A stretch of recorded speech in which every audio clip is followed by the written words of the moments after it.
Welcome to Into the Woo, a wellness podcast hosted by Alice Hu. I'll be exploring the world of crystals, energy healing, spirit guides, and more to help you understand how they can unlock your potential. These concepts have helped me discover my purpose and my truth, and I can't wait to hear how they will inspire you. I'll show you how they can be accessible and powerful tools in your life.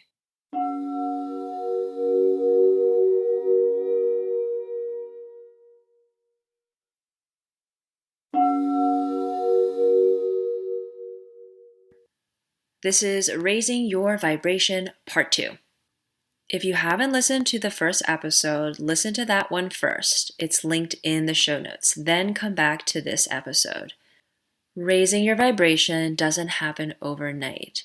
And the tips that I shared in the first episode are things that took me a really long time to do every single day. And I started off just doing one thing, and then I added 2 things and 3 things and all those things and more. And honestly, it changes from day to day as well. And it's more about the process. Like over time, you'll just be able to realize more things. You'll just be able to understand your own mood and how to change your mood as well. That awareness really just builds over time as you kind of create this practice for yourself. It's kind of a funny thing because it's like, you need to have this practice to understand like how you feel, but also in that process, you start to be feeling better as well to maintain like a higher state of being, more positivity, and so all the good stuff that comes with that as well. The next step after you kind of have a routine to raise your vibration is to become very aware of your surroundings and what you are consuming. And that really starts with taking note of your media consumption, all types of media, news, music, entertainment, all of it. So it all affects your subconscious. I remember it was a couple years ago that I realized that, I've been listening to rap, hip hop, and R&B for years. Some of these songs I listen to repeat like literally 20 times a day if it's like a new song. And if I really listen to the lyrics, I'm like, this doesn't resonate with me. It's like very catchy, it's fun, but if I actually wrote these down or said these out loud, I'd be like, no, this is like absurd. I do not identify with this. And so I began to start to understand like, hey, I think this might be kind of affecting my thoughts, affecting like how I see myself and others. And so the appeal of listening to hip hop and R&B and certain, artists like kind of went away. And I began to really start to see, what am I listening to? Are there any themes? And what does that mean for myself? Like, how has it been shaping my beliefs, my like thought patterns, what I think I can do, who I can be?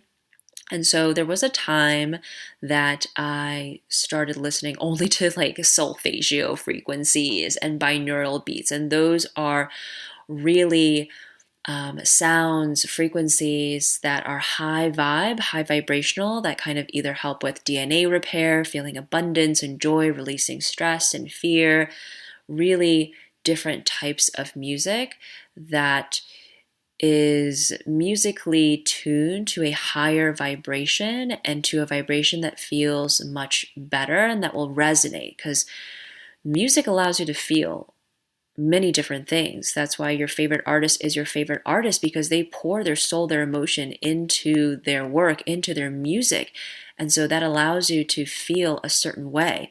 So use music to your advantage. First, make sure you agree with the lyrics, but I know sometimes it's hard to do. So make sure the right vibes are there. And really create a playlist for yourself that gets you pumped up. If you want a playlist to get you excited, get you into a happier mood, and you can create playlists for everything. Something for productivity, something for calm and relaxation or creativity. But I really recommend that you start incorporating some solfeggio frequencies or binaural beats especially helpful to listen to right before bed to get you into that sleepy state. And of course, my sound baths, they are all at a higher frequency and really allow you to align to just better feelings, more sense of calm and ease. I mean, you know how you feel after a sound bath. And if you haven't experienced one, I can't believe it. If you listen to my podcast, you most likely will have heard one that I posted a couple months ago. You can kind of scroll back and find that. I'll link it in the show notes as well for you. But I don't know what you're waiting for. You definitely should do a live sound bath with me. It sounds beautifully virtually. If you've only done sound baths in person and haven't done one virtually, I've really tested it out, really gone through tons of different videos to make sure the sounds are the best that they can be. So check the next monthly sound bath out. Okay, so that's music. Music is very important. Use it to your advantage. The next thing is TV. Your brain really can't tell the difference between what you're watching and what is happening to you in real life. I wholeheartedly believe that all the effing dramas that we see, all the dramatic TV shows, the movies, really affect how we show up in our own relationships, in our lives. I believe that it's causing us to be more dramatic. So, whatever you're watching, take a moment to reflect how that may be affecting your own actions, your own thought patterns, how you relate to others in your life. I loved scary movies. I mean, loved. September, October were the best months of the year because that's when all the horror films, the thrillers, the spooky movies and TV shows came out, and I just loved it.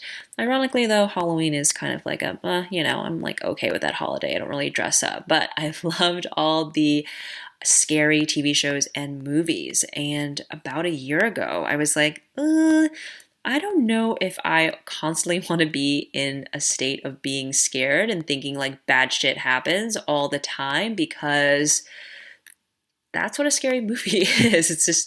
It's allowing, if you watch a lot of it, it starts, getting you a little bit scared about walking alone at night, or just walking around at night, or driving on a dark road. Like, your imagination totally runs wild. And so I've really been curbing my TV and what I watch, and whether it's something scary or something kind of stupid, like watching Real Housewives, like, yeah, I think that there's something to be said about enjoying these things from time to time, but it's super easy, especially with all the streaming services, to watch stuff for 6 hours straight.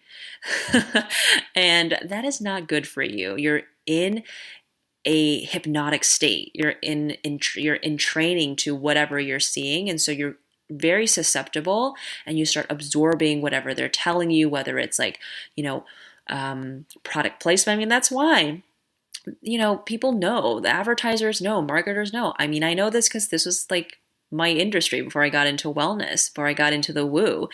In movies and TVs, they like put all these different products so that you are subconsciously or very consciously influenced to, oh, I think I should buy Coke, I should buy Spindrift, or I should buy this brand of leggings, because your brains are picking up so many different things that you don't even know, and it stores this information so that when you go out to buy something, you're like, maybe I'll try this type of oat milk. Well, it's because this oat milk's been showing up everywhere. Ads are everywhere.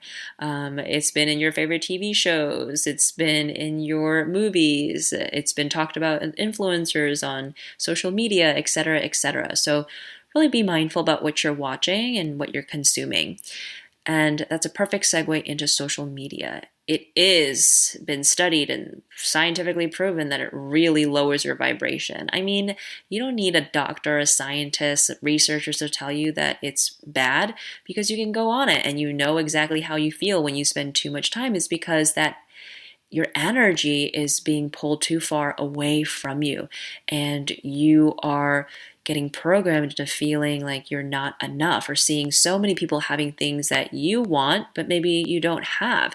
And everyone's always presenting the best thing on social media. And I know that you're listening to this, you're like, yeah, I know. But just because you know, are you actually putting it into practice? That's what I tell my sister too. She's always annoyed. She's like, I know it's bad for me, but this is just what I want to do. And I'm like, okay.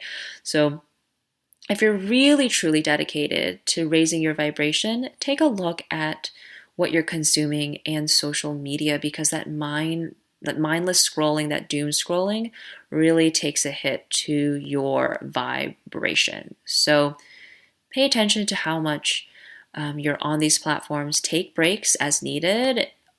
I'm taking a break all of January to not be on these platforms, and I'm at this point, I'm a little over a week into it, and I feel great, and I can't imagine how great that I will feel at the end of this month. And do I miss it? Not really, not yet, but I'll keep you posted.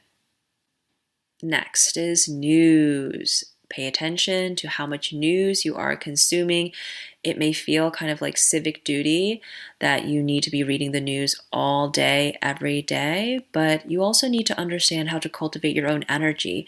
And if the news is really dragging you down, then take a break from it, or only choose to read news like at 5 p.m.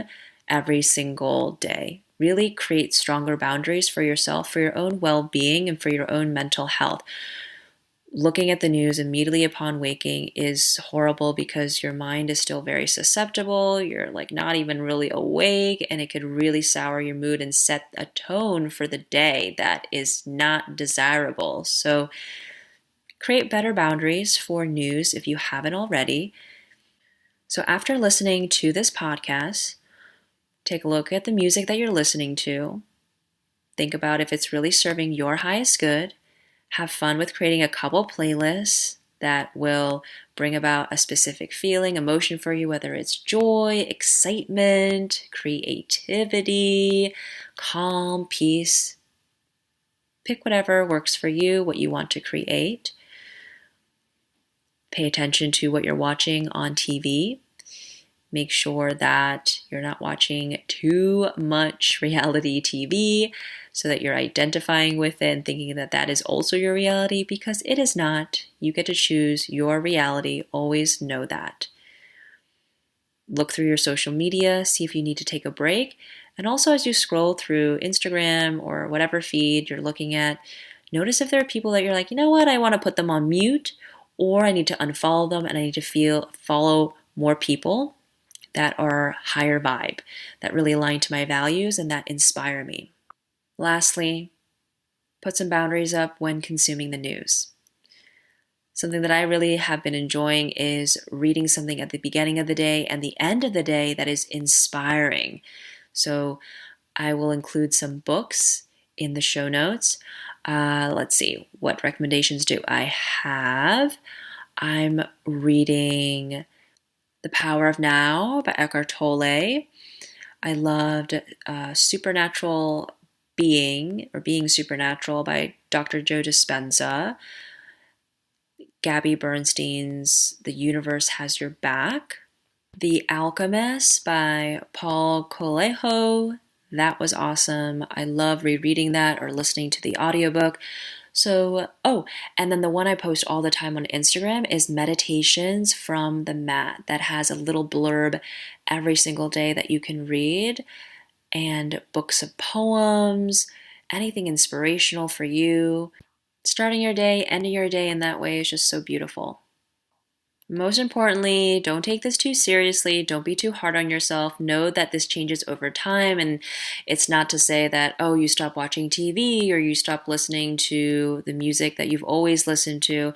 It's really about awareness. What I am asking from you is to become more mindful, more aware of what you are consuming, because we are fed so many different things from so many different sources every single second of the day. And this is about you taking back control and deciding how you want to feel instead of being pulled in many directions without even realizing it, because that is what news, entertainment, media does to you. So Know that you are able to shift your mindset by shifting your habits, creating a better mental, physical, emotional, spiritual space for yourself. That is always available to you. Love yourself, be kind to yourself, nourish yourself. That is so important. Do something nourishing for yourself every single day, and just becoming more aware and more mindful is a wonderful place to start. What was your favorite part of this episode? What are you doing to raise your vibration? I would love to know, so please send me a message, email me, or text me. You know my phone number, I'm sure by now, so I'm not going to say it. I'll link it in the show notes. It's probably so annoying that you always hear me saying this number. If you listen to me on my podcast, come to my workshops, I'm always sharing it. Bottom line, I just want to hear from you. I want to know how you're doing. I truly want to know. I'm always surprised that not as many people are messaging me, asking me questions. I always thought that, I probably am going to get so many questions, but people have been so respectful and I love that. But I really do want to hear how you're feeling and what questions you have and just what has been helpful for you. If there's a topic that you want me to speak about, let me know as well.